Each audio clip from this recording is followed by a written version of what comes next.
لا إله إلا الله محمد رسول الله.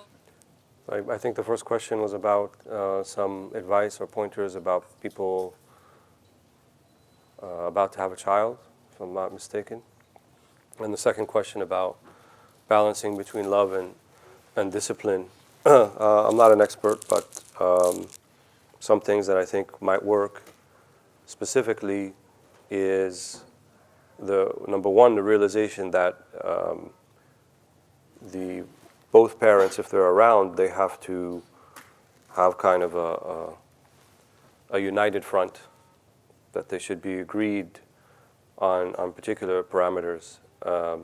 And they should also realize their relationship between each other will evolve as well once you introduce children into the family. So it's quite different when it's just two people, and then when you add children, it's something else. You're actually now partners in basically developing another human being. And so the relationship should evolve in a very positive way, in a good way, because there's a lot of potential there. And invariably, everyone is going to bring into that process that which they know from maybe the way they were raised. Right? And so they're going to have certain expectations and certain ways they do things from when they were children and they grew up. That's why really raising children doesn't begin from the time that you're about to have a child, but from the time that you select your spouse. So people should have in mind, this is not just going to be a wife or a husband, this is going to be the person that's going to be my partner in developing and being solely or entirely responsible for the raising of another human being. So it's kind of not a simple thing about just mutual attraction, but also you want to see the attributes and that the expectations will be similar between the both of them. And that extends to things like discipline and other things. So it used to be this was much easier to navigate because people more or less were marrying each other from kind of the same community. They were raised in similar ways. They were like in the same neighborhood. And so they had kind of similar expectations. And, you know, people are surprised that maybe a generation or two ago, people used to get married. They didn't even know each other before, or they didn't see each other before the wedding night. And I think we don't realize that there may have not been a great need to see one another before the wedding night. Because even though they didn't see each other, they knew each other in the sense that they were brought up in the same way, similar way, in the same neighborhood, you know, and the parents know each other and that type of thing. But nowadays, that's no longer the case. More and more people are, number one, we don't have communities in the traditional sense that, you know, you kind of know what you expect, because you can have a neighbor who lives upstairs or downstairs and they have a completely outlook on life and the way that they raise their kids and all that, even if they're Muslim. So there isn't this sort of cohesive community feel anymore. So one has to, I think, be a little bit more discerning when they're seeking a marriage partner and a child rearing partner. So, you know, people today will meet on the internet and have these websites that are set up to see that are similar attributes and things like this, but you don't really get to know a person till you get to know them.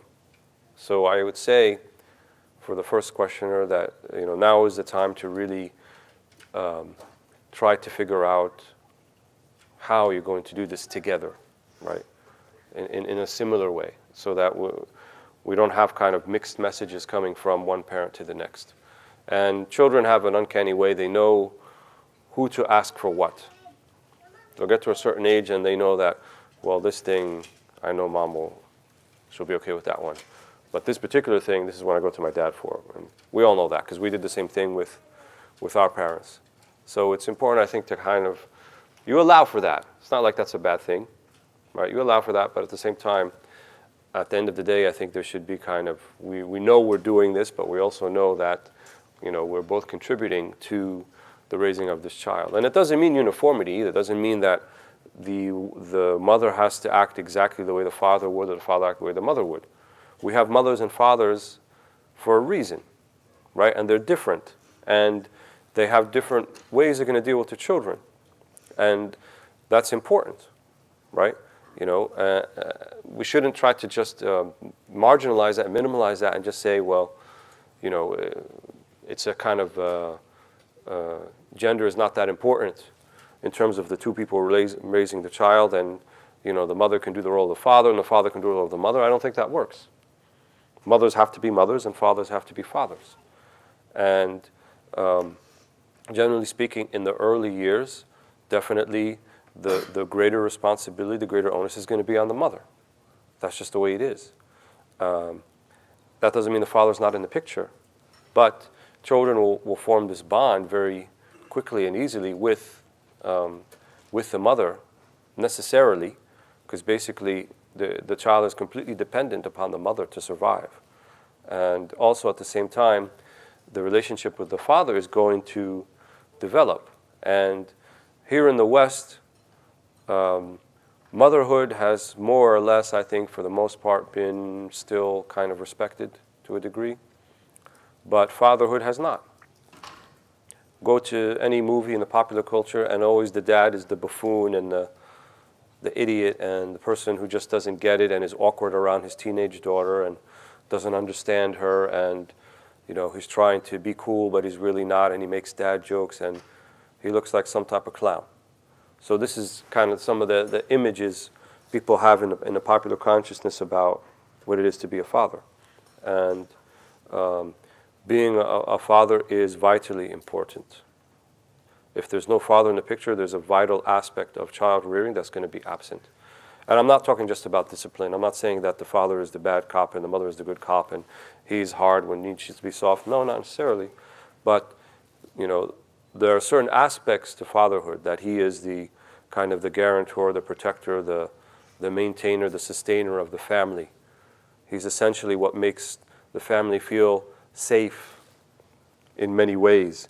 So the father has to be that person who exudes safety, imbues it within himself, and then kind of people around him, especially the family members, feel that way. And the mother similarly, but also she has the aspect of comfort and love and ease and nurturing and being able to, absorb the issues and problems and still being there to maintain the family. So each one has their role to play. And in each family, it may be a little bit different. And you can't really talk about all those things before it happens, but I think once you get there, these things hopefully will naturally evolve. And I would say first and foremost as Muslims that nasta'in billah, that we have to seek Allah's help in this. Because despite your best efforts, no matter what you do, you can still have a trying and tribulating relationship with your kids. There's no guarantees, right? The prophets had tribulating relationship with their kids. Prophet Nuh alayhi salam had a tribulating relationship with his son, to the degree that he was so far gone that Allah had to tell him, "Laysa min ahlik, innahu amalun ghayru salih." Laysa min ahlik. The way he is now, he's not from your family. Innahu amalun ghayru salih. What he has done, he has gone outside completely of what you raised him to be or what you taught him to be. So we have to realize that the relationship with the child is going to go through stages, and I think it's vitally important in the early years, because I'm going to be honest with people, from my experience and what I've seen with other people, if you don't have them by 12, 13, you're not going to have them after that. If by 12 and 13 they're not kind of, sort of in with you and the understanding and the way they want to practice their life and where they're at, you're not going to discipline them at 14, 15, 16, 17. They're just reject that. Because technically in our paradigm, and we talked about paradigms yesterday, they're adults. Once they hit puberty, they are responsible. They are morally and ethically responsible for anything that they do. And the onus, the responsibility will no longer be on the parents. So basically, it's not a lot of time. Right? By the time the infancy and then they're toddlers, maybe sin tamyiz. Tamyiz means when they start to discern things. So we're talking about 6, 7, 8. So you have from 6 to 12, 6 years, which I think, in my opinion, is the most vital time. This is where you win them or lose them, between 6 and 12. And so if you can just do it for those years, then I think that the road after that will be, it's not to mean that you won't have challenges and no things that will come up, but I think, if you can win them over in the sense that they feel like, I'm happy to be in this family, I'm happy this person is my mother, and I'm happy this person is my father, and I'm happy this person is my uncle, and this person is my grandfather, and these are the family friends, because it really is a community effort. If you think you're going to raise your kids in your house by yourself with no kind of outside community reinforcement, you're not. It will be exceedingly difficult, if not impossible. So part of the preparation, I would say, for raising a child is make sure you have some community around you, right? And it could even be just 2 or 3 or 4 family friends who are similar to you and have a similar outlook. But, you should base your life, because once you have children, all of your life decisions will be about your children. It's not just you and your wife or your husband anymore. Every life decision, where you live, where you're going to move to, who you're going to be friends with, where you go on vacation, who you visit, all of those decisions will involve the consideration of the children. And it'll be the first consideration. Just naturally, it'll be the first consideration. So before you get into that, think about those things before you actually have children. Right? And in these kind of difficult and trying and times that we live in, where there's not a lot of social support and a lot of community cohesion, if you find that sort of community, then stick with it. And don't think that maybe somewhere else far on the other side of the globe, I'm going to find something better than this. If you find that place, then stick with it. Because ultimately, what I've seen from my little experience is those people who do well with their kids is when they have help.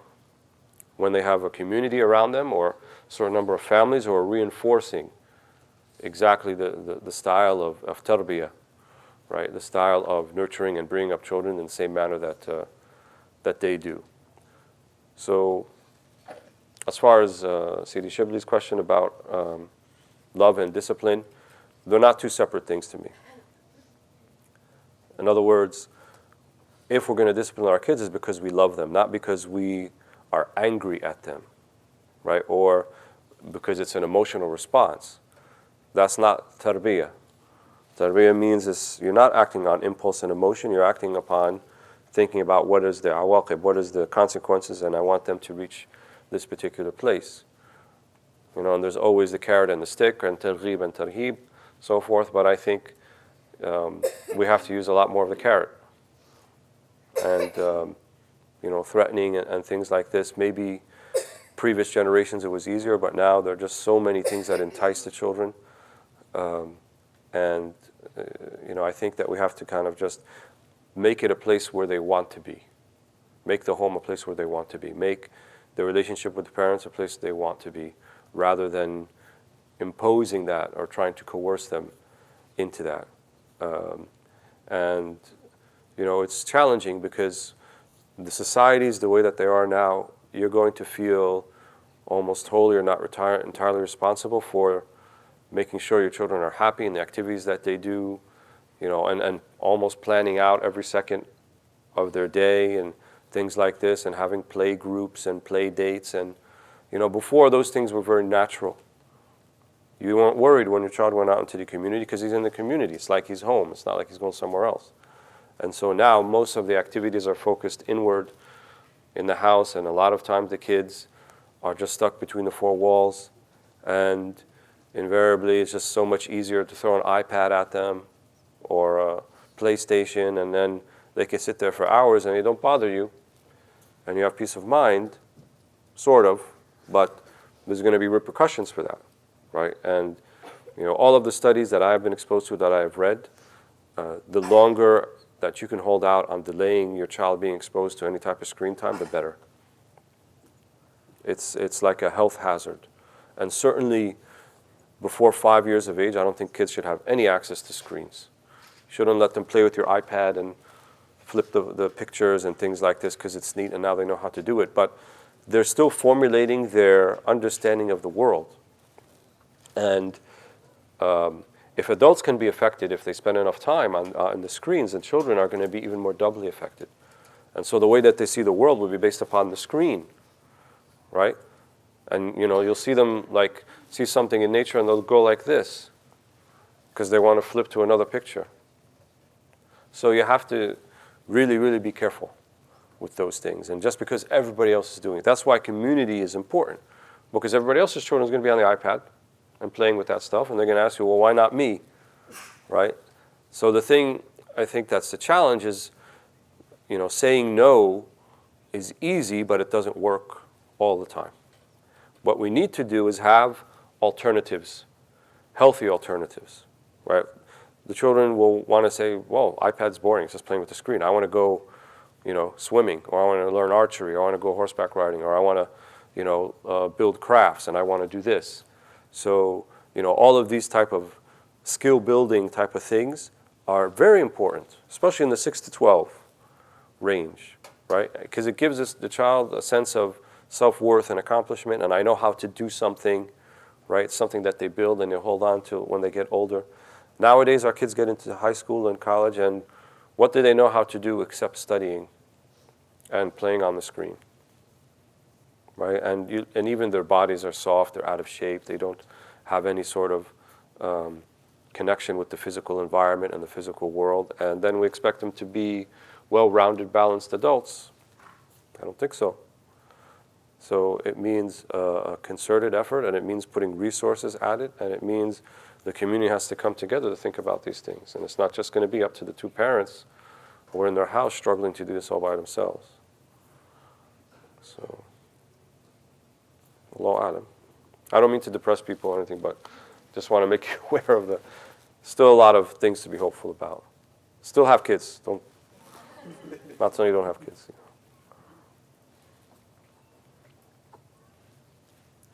Yes, Amala. I was wondering if you could address 3 issues in particular that I hear are quite common in the community. One is that cause problems in love and communication in the family.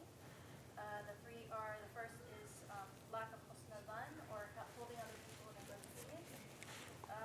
The second one is dealing with anger in the family. And the third is dealing with what you've touched upon, the social media, screen time. A lot of people are starting to bring work at home, and it's affecting their time with their family, and that causes problems as well. So if you could touch on those 3. Okay. How we can solve that. The question from Omar was dealing with, first, lack of having a good husn dhan or good opinion of one another, the second with anger, and the third with social media. Well, the first, children are going to learn, especially in the early years, like over 90% of what they know how to go about life from what they see from the behavior of the parents. And they will observe, and you won't even be aware of it, more closely of what you do rather more than what you say. So you can't really tell them to do something and then they see clearly that you're not doing that. You're doing the opposite. So they mimic behaviors, right? A 3-year-old will get on the musalla and start praying and try to pray because he sees his parents doing it, right? So if they can emulate in that, they're going to emulate in a lot of other things. So one of those things also is they should see a healthy relationship between the parents. And I think sometimes we don't understand how important that is. And kids can get traumatized just by raised voices and banging and shouting and things, and you think they're asleep or they're not paying attention. They are paying attention, and they are aware of what's going on. And they are aware of the words that are going to be exchanged back and forth between the husband and the wife. And they're also going to feel and get a sense of whether they have a healthy relationship and whether they have a good opinion of one another. So, you don't, the wife shouldn't kind of belittle the husband, nor the husband belittle the wife, neither in front of the kids or not in front of the kids, in general, right? And the kids won't learn to know how to have civil discourse about things unless they see the parents doing it. So they have to learn that there's a such thing as a disagreement, and that's normal. All spouses disagree with one another. Anyone who tells you otherwise doesn't know what they're talking about. And but how that disagreement is handled. Even when feelings get frayed, what happens afterwards? How are those things resolved? Those things also, they're going to observe that. And I think, you know, we all do, we all make mistakes, but, you know, we have to learn that the responsibility falls on both parents, and that one parent shouldn't try to guilt trip another parent into why certain things in terms of the child are not being done right or the children are not being done right. And it should be seen as a supportive relationship. And the basis of all of that is love and mercy and good opinion, husn al-dhan. There's no spying, you know, we shouldn't have tajassus.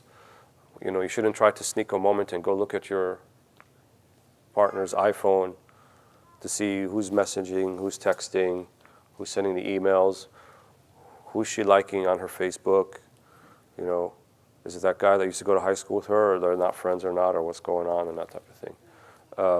All of that is a form of tajassus, of spying.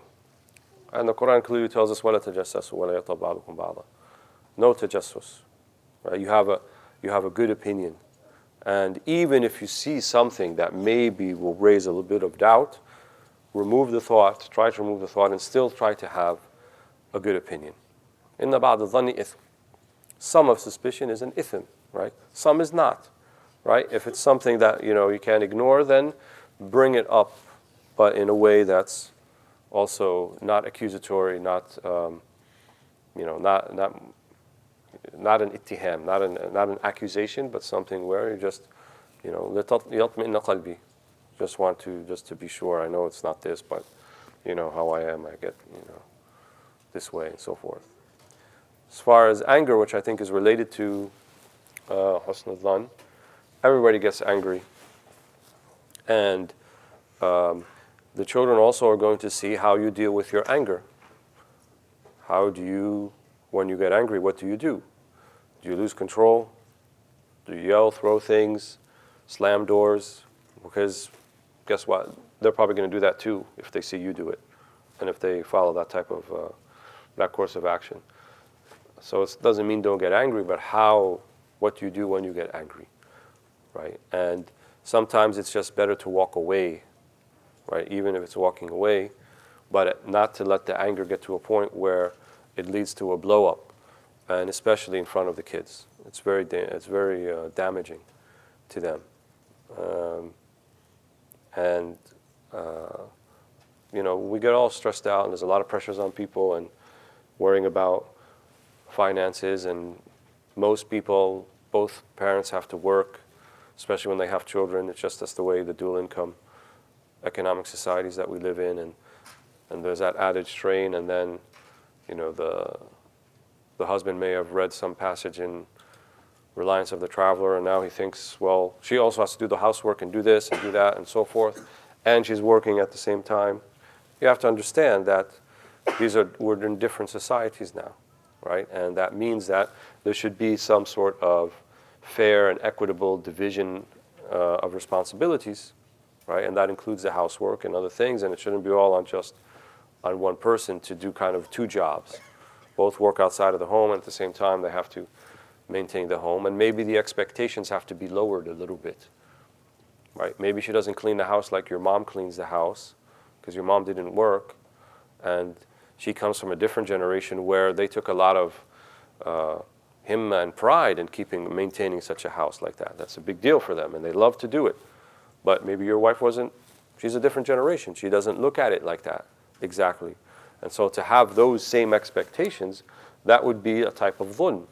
That would be a type of injustice to her, because you're having unrealistic expectation. So put things in their proper place has been, you know, the theme of this day and a half. So put things in their proper place. Have realistic expectations, right? Help out if you can. And the same thing goes for the wife towards the husband, right? Maybe you came from a house and your dad was able to give you all of the things that you desired, and then some. And that was a different generation. But maybe your husband is not able to do that, right? And so we shouldn't have some unrealistic expectation. Well, I need to go on the family cruise once a year, and then the family vacation in the winter, and then we need to do this and do that because that's just the way. Maybe he's not capable of doing that, or he's not able to do that, or he does not desiring to do that. These are not things that are must-haves in the family dynamic. They may be nice to haves, but they're not must-to-haves. And it's also good, not to make the husband feel inadequate about those things. So rather than make him feel inadequate, come up with alternative things. Well, we can always drive up to, what was that lake we went to on retreat? Lake Kuchi Mama, whatever it was called. Kuchi Mama, what was it? Huh? Kuchin, yeah. Lake Kuchin, or that doesn't cost any money. We just drive up, we take a walk around, and oftentimes I would say, coming up with those creative things, usually women are better at that. And so if they make those suggestions, it also takes away, relieves the pressure from the husband feeling like, oh, I have to provide in a way where we're maintaining this particular lifestyle, and the kids, her friends she went to high school with, they're doing all those things, and I feel like I can't do that for her. But if she kind of lets him off the hook to a degree and say, you know what, I don't want to do that. Why don't we just drive up to the lake? Why don't we just do this? Things that don't cost money in that way. Then this is يعني إعانة على نوائب الحق, right? This is coming together and helping each other out and being sensitive to what may even be the feelings of an inadequacy and sensitivity that each partner may have. And and both ways, if the husband feels like, well, I don't feel like the family is being maintained or the house is being maintained to the degree that I would like, you're not going to solve that by making the wife feel inadequate and putting her down and criticizing her in a way that will just make her feel more sensitive about the whole thing. So you need to be more creative, right? Maybe you do pick up some of the slack. Maybe if the children are old enough, they too will learn to pick up some of the slack. And every family is going to find that dynamic that works for them. And not every two families are going to be the same, right? And what works in one house may not work in another house, which is perfectly fine, right? Because we're talking about tarbiyah, we're talking about raising kids. So, and the third thing, social media, which I touched on a little bit. We have to have a healthy use of it if we use it at all, and not just the issue of social media, but the screen in general. What usually happens is everyone, after they've done their day, whether it's at work or at school, they come home and they kind of retreat into their own little world on the screen, right? Whether it's watching sports or Facebook or Instagram or Netflix, but everyone is and then everyone's kind of a different room in the house. So people are already into that. One thing that I would suggest is, at least if you're going to do that, try to sit all in the same room. So at least you're not in separate rooms. So at least everybody's in a corner of the house, but at least in the same room, maybe a conversation will be struck in, Maybe have a designated day where there's no internet, or you turn the internet off. Right? I have this neat app on my phone, by the way, where I can turn the internet off from my house from here if I wanted to. I don't know if my kids are watching. My wife sent me some messages, so she is watching. So I can actually shut the thing down if I wanted to. But that's like not an option you're going to go to right away. But to have a mutually agreed kind of approach and say, we're going to not use the net today, or we're going to have like a net-free Friday or something like that, or try to arrange some type of family activity that's periodic. Because I think most people retreat to social media and the screens because it's safe and comfortable, and you don't have the added kind of taxing of your effort to maintain a conversation or to engage with people and to ask about them, and then there's this back and forth. And that takes some effort, right? And if you get used to being always on the screen and not doing that, then you almost develop a phobia of it. And I've seen a lot of our young kids, they don't know how to socially engage. They don't know how to carry on a conversation. They can't look you in the eye. They don't know how to speak to someone even older than them, how to defer to an older person, and how to carry a conversation with someone older than them versus someone younger than them versus someone who's their peer. Right? There's different ways you talk to people, whether they're your peer or whether someone you're teaching or you're a murabbi for, or versus someone who's your murabbi, who's older than you. It's all different things. And how do you think people are going to learn that? How do you think children are going to learn that unless you have those things within your community and they're being developed? And like I said, we have to be creative. And we can't just keep saying no to screens and social media, but we have to give alternatives, make healthy alternatives. And I think the classroom thing and durus are important, but we need to do more than that too. There has to be other things for the kids. Because if you say, hey guys, we're going to go to Seekers Hub tonight and listen to Shaykh Walead, and it's good, but maybe in addition to that, you can say, we're going to go out for ice cream. That's good too, right? Or we're going to go out to do this. That's also, nurturing that family. And, because there's going to come a time when your kids are going to expect of you to keep them continuously busy and engaged and entertained. How many are the kids that come up like, oh, I'm bored, what should I do now? And we shouldn't have, as parents, we shouldn't have that pressure to constantly try to figure out how to keep them engaged. We want our kids to kind of explore on their own, right, outside of the screen. Right? We want to create avenues where they can do that type of exploration. We want to create avenues where they can feel they've accomplished something. They've done a project, and they're following up on it, and they're seeing where it's going, and because these are skills they're going to need later on. Not in the workforce, but as a human being. These are human skills.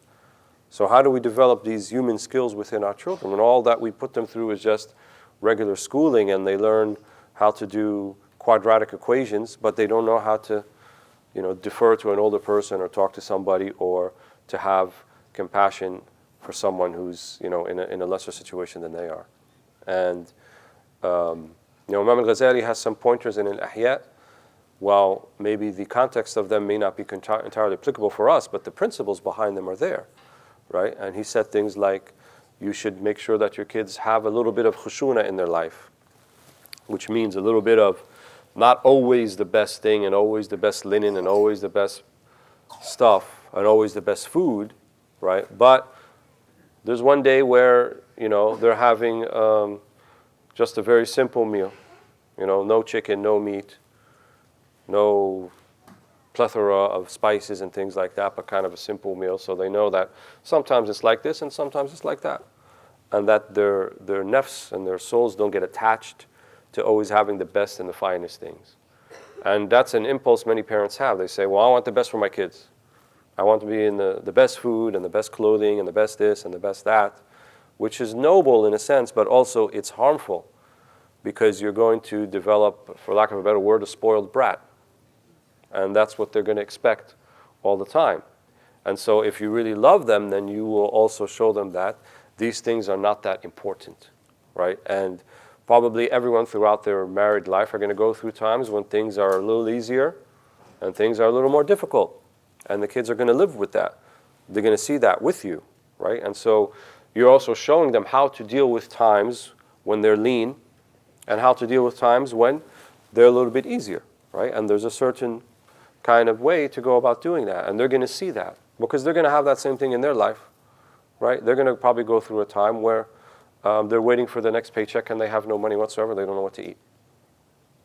And so they have to be able to deal with that and not have some type of nervous breakdown because they already saw something similar, or at least were exposed to that to some degree when they were being raised as children. So,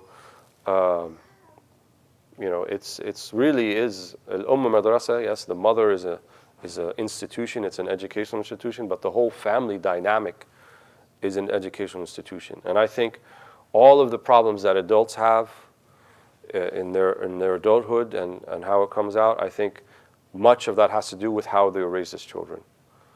So I don't want to scare people away and tell you how big the responsibility is and, that you're going to be either raising the next saint or the next serial killer, but, it does come down a lot to a lot of that family dynamic. And there are archetypes in the Quran that give us some sense of this.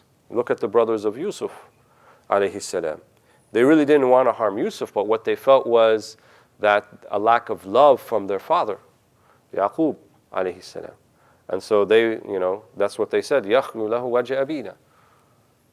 We want our father to turn towards us, want him to pay more attention to us than on the young Yusuf.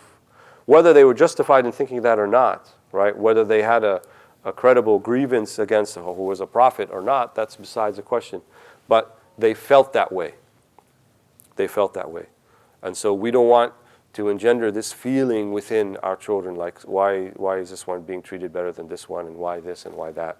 And so there has to be an equitable sort of distribution of love amongst all of your children, right? And not to feel that one is favored over another. Even though in your heart, not that you favor one over another, but maybe there's one who's kind of just the way that they are, there's attributes about them that you like, right? That doesn't mean you don't love your other children, but you can see that the attributes are there. But at the same time, you have to maintain that, we love all our children equally. And that especially means in the younger years, they may not see that unless the way that you do things for them. So if you do something nice for this one, then do something nice for this one. If you get a toy for this one, then you should be doing the same for this one, and so forth. And I think children want, more than anything else, is your attention, right? Some people think that attention can be mitigated by giving them things. Oftentimes that backfires.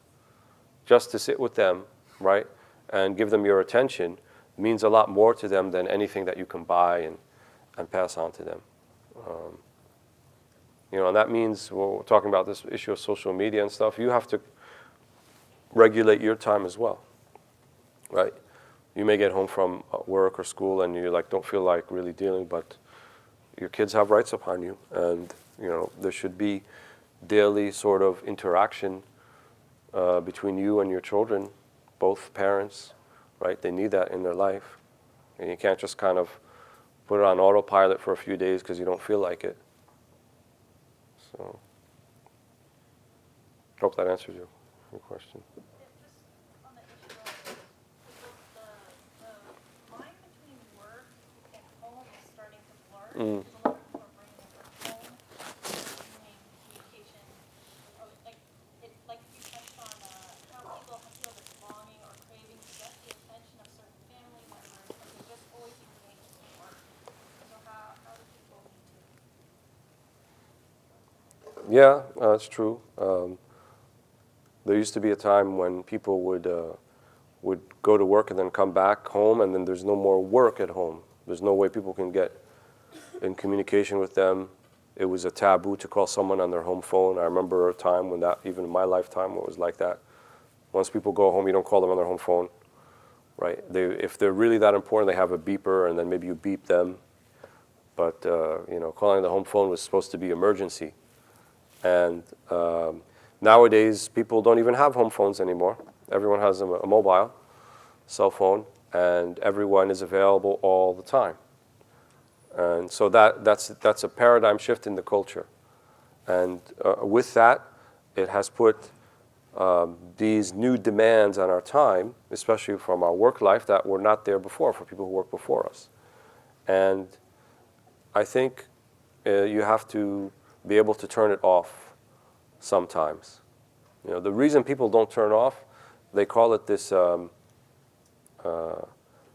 fear of opportunity loss, or fear that you have missed something. Something went on in the world when you turned off your phone and you might have missed it. And so you don't want to miss anything. But try it, turn it off for an hour, turn it back an hour later and look at your Facebook feed or Twitter or whatever, and whoa, that's what I missed. Some guy commenting on this or that, and but it's an irrational fear really, because you're not really going to miss anything. Things don't happen, every second changing, and you don't have to look at the weather app every minute and your stock market app and all these things. You have to actually, because believe it or not, these things are designed to make you want to keep checking it. These companies hire psychoanalysts so that you can go back to that thing, and when you see I read recently that Facebook, when you get your messages and it's a red thing, whatever it's called, red box, tell you have a message or someone liked your thing, that first they were going to do blue, but then they said red is more appealing because this gives you a little bit of a rush of a dopamine level. But we say, oh look, someone liked my thing or someone made a comment, and all that type of thing. And there was a time when Facebook didn't have likes. It was just comments, right? All you can do is write something. You couldn't like it. I don't know how many years ago it was, 3, 4, 5 years ago. But it takes a little bit of effort to write a comment. So there had to be a way to keep people engaged and not just waiting for a comment.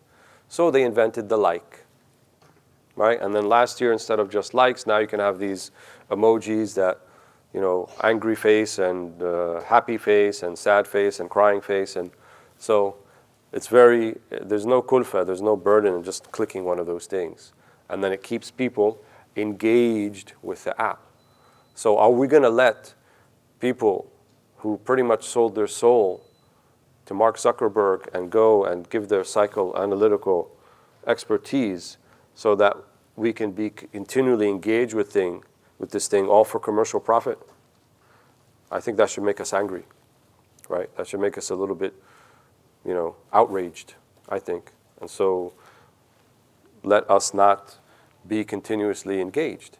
And, I don't think you have to check your work email all the time. And maybe after 6 or 7 p.m., you turn off all of your emails. Maybe you're not watching it, and maybe you don't need a smartphone. Maybe it's enough to get your emails on your iPad or your laptop. I have a few friends around the world who don't have, he says he doesn't have a mobile phone. He actually does, but he doesn't give out the number to everybody.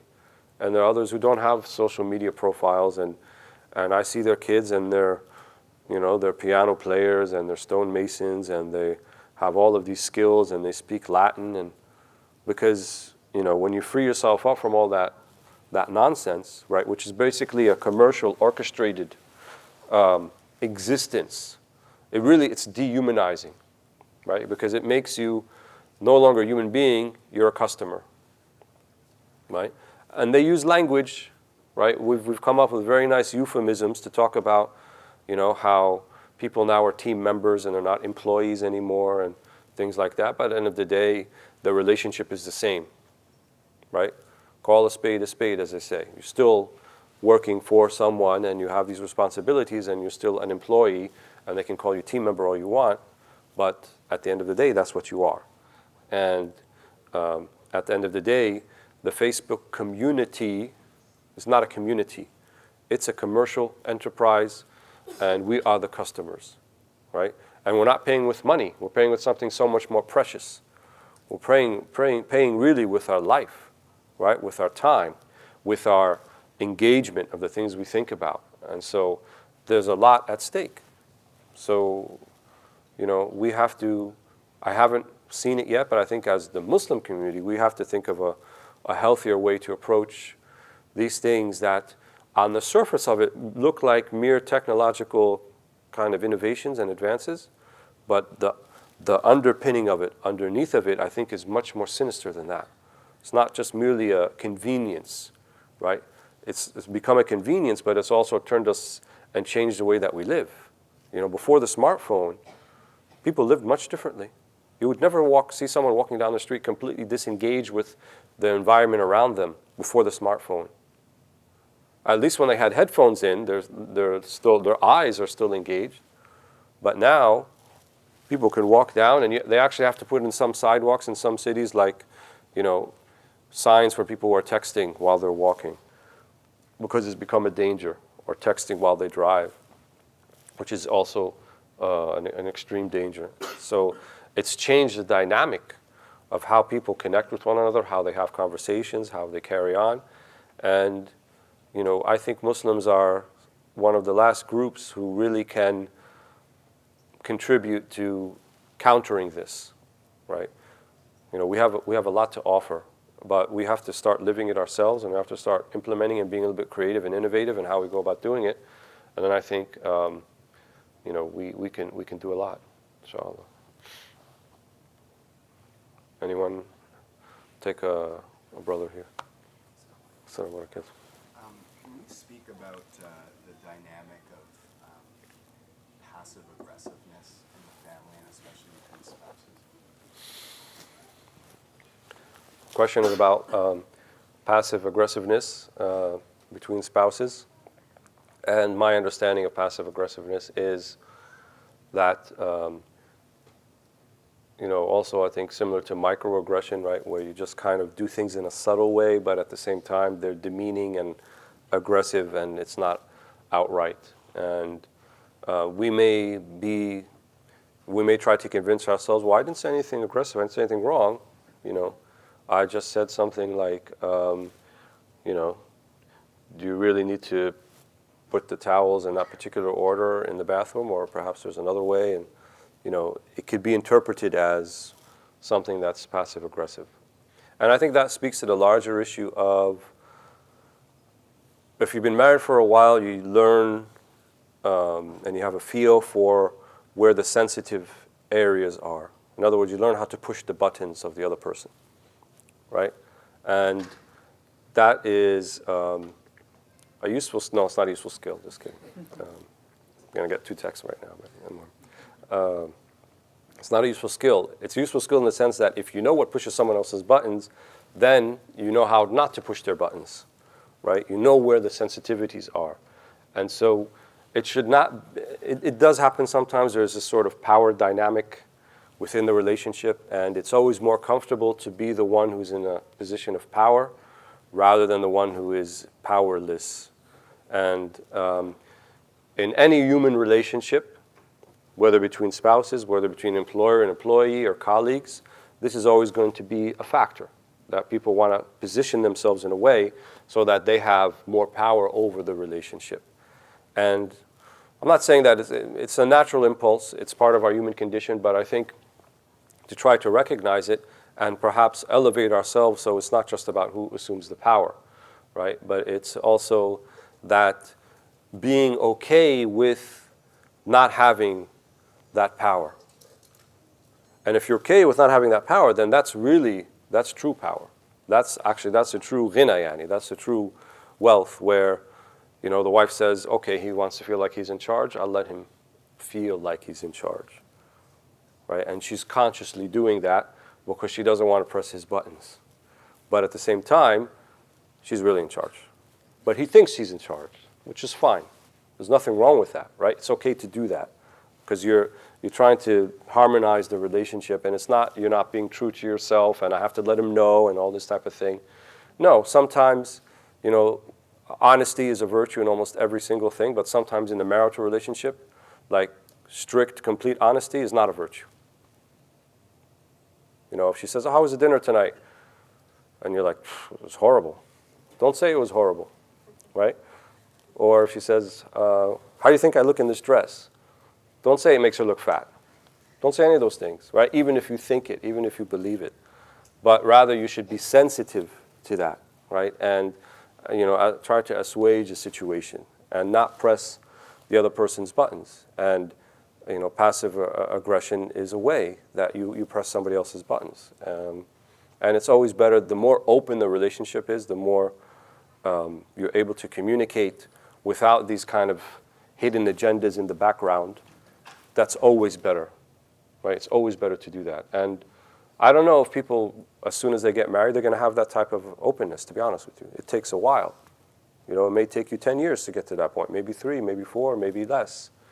But, these relationships evolve, they develop. And when the initial euphoria is gone and it's like, oh, I'm married, and all that excitement is gone, how long it takes, a few months, maybe a year, then you're going to get into the harder work of, wait a minute, now we're trying to navigate sharing a life together when before this I didn't have to do that. And now I'm doing it with this other person, right? And this other person now there's certain expectations they have, and they have rights upon me that translate into my responsibilities. And now they also have emotional needs that are connected to me. And the way that I treat them or what I say, even a single word, can make or break their day.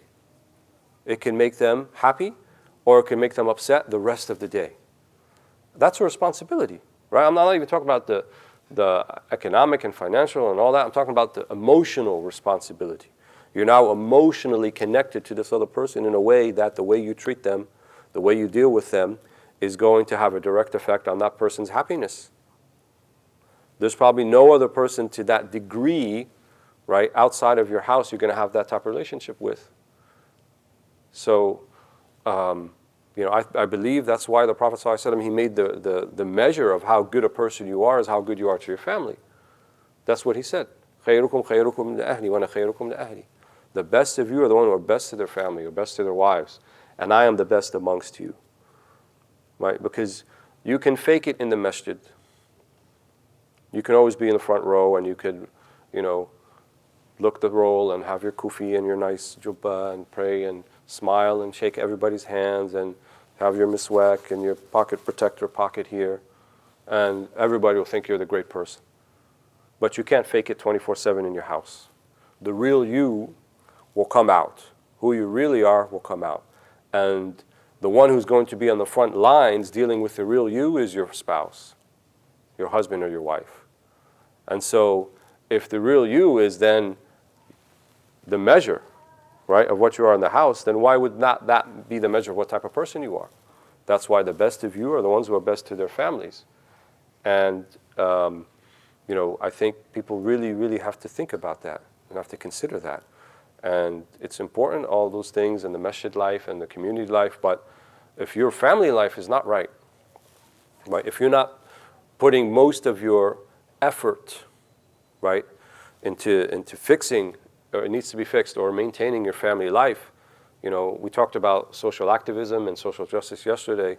If you're the first one carrying the placard in the parade and talking about Islamophobia and social justice, and your spouse is home miserable because you never talk to them, and you're on the internet chatting with your social justice friends, but you don't give any time to your family, what's the point? You're talking about justice and you're being unjust. Injustice is in your house, even though you're so focused on justice outside of the house. And then that would be an indication, that would be a symptom of a greater spiritual disease within yourself. If you're so interested in things that are going on outside, right, that are not a fard ayn on you per se, that are not a personal obligation, when you leave off your personal obligations, then you have to even think about, am I really sincere in my social justice campaigning to begin with? Or is there a boost for the ego in the whole thing, and that's why I'm pursuing it? Whereas in my house, there is no boost for the ego because nobody's seeing it. That is, no one who's a human being, but Allah sees. Then you have to say, well, I know Allah sees me, but it's like I don't care. So we need to fix ourselves first, right? We need to work on ourselves and work on the people around us and maintain that. And if you have a solid family life, everything else will be solid. Everything else. Everything else will be hayyin. The house is supposed to be sakan, right? Sakina, tranquility, serenity. You want to go to the house and you feel a sense of tranquility and serenity. It could be crazy outside, right? But when you go back into the house, you feel not you're in a house, you're home. Home means fi sakina, fi rahmah. There's compassion. There's understanding, right? So microaggression, passive aggression, all that stuff, that's not the place for it. It's not in the house. If you really need to get that out, go do it on your social media. Don't do it in the house with your spouse. I think there was a sister had a question here. Yes? Once upon a time, it was considered a good parenting to be able to have an obedient child who can just do what you want when you say, I said so. And now there's all these parenting philosophies and, sometimes just like you have to explain things to the extent that you kind of go crazy. So what's the balance between the two? The question was about the balance between just needing to tell your kids do this and do that, in other words, having a sense of obedience coming from them, versus what we are finding in our times now, having to explain and justify and things like this. I would shift the emphasis a little bit, not to so much what we tell them to do, but what we show them to do. And I think the reason, or one of the reasons kids might have some objection to about the things you tell them to do is because they feel like it's not important, it's not relevant, or maybe they feel like you don't really do that and you're just telling them and they don't see why. And I think it's always better that, discipline is like cooking with spices and salt. Don't put too much of it. You have to put just the right amount in order for the thing to cook properly and cook well. But otherwise, if you use too much of it, it will stop having that effect. And our parents, sometimes they didn't even have to say anything. It would just be like a look, right? Like if you're at somebody's house for dinner as a guest and you do something that's completely out of line, and then your mother gives you a look, like the look was enough. Alas, you knew that as soon as we get in the house, I better run upstairs and pretend nothing happened, because I'm going to have it, not hear the end of it. And so, but that requires that there's this kind of close and confided relationship with the children, that they can even know how to read your looks, right? They know what you're thinking or what you want to do even before you have to submit a thesis statement about why they need to clean their room, right? And you have to balance between coaxing, between threatening, between taking away things that they like, or trying to add things that they may like if they do this. And all these may or may not work to some degree. And I think we want our kids to listen. We want for them to do the right thing, but also even at an early age, and involving them and investing them in kind of feeling that they're a member of the family, rather than just a recipient of orders from the parents, right? How old was the son of Ibrahim, whether it was Ishaq or Ismail, when he said to him, "Inni ara fil manami anni athbahuka fanzur madha tara." I see in my dreams that I'm going to slaughter you. Fanzur madha tara. So what do you think? He asked him. Prophet Ibrahim knew it was wahi. He knew it was revelation. He knew it was a command. Did he know all those things? He knew all those things. But nevertheless, he said, "Fanzur madha tara." What do you think? He said, "If'al ma ya abati if'al ma tu'mar, satajiduni insha Allahu min as-sabirin." He said, "Ya abati, father, do as you have been commanded." So before he even asked him that, he knew that his father is a prophet and he's been commanded to do something. And so it was already instilled with him that whatever he says, he has to do it. سَتَجِدُنِي إِنْ شَاءَ اللَّهُ مِنَ الصَّابِرِينَ. You will find me, insha'Allah, from the ones who are patient, the ones who will be forbearant with this trial that I'm going to be put through. So, the lesson we learn from that: involve them in discussions and conversation, and ask them what they think. Right? And even say, if you never clean your room, what do you think is going to be the outcome of that? Do you want to live in a room that's so messy and they have plates and things like this all over the place? Or, maybe let's think about another way where we can resolve this situation. Right? And kind of make them invested in the whole thing, rather than, Isdar al-awamir, just commanding and they not listening, and then you getting frustrated, and then, no positive result comes out of it. And I think, as I said, every family is going to have that balance from one family to the next. Jazakumullah khair.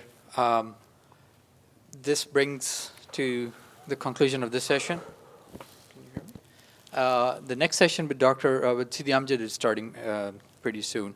So we humbly ask Dr. Walead to do the conclusion dua. Jazakumullah khair, Sidi. بسم الله الرحمن الرحيم الحمد لله رب العالمين والصلاة والسلام على سيد المرسلين وصحبه أجمعين. We ask Allah subhanahu wa ta'ala to bless us and bless this jama'ah, bless this community, and to give us the insight and fortitude to be nurtured souls, so that we can be nurturing souls to our children and to our friends' children and to the community's children. We ask Allah subhanahu wa ta'ala that He raise them, that He make the love of the deen and the love of the Prophet ﷺ and the love of Allah subhanahu wa ta'ala, and all that Allah loves and all that the Prophet ﷺ loves, make that firm in their hearts, make it something that they will grow up upon, make it something that they will die upon. وصلى الله على سيدنا محمد وصحبه وسلم. سبحان ربك رب العزة عما يصفون وسلام على المرسلين والحمد لله رب العالمين. الفاتحة.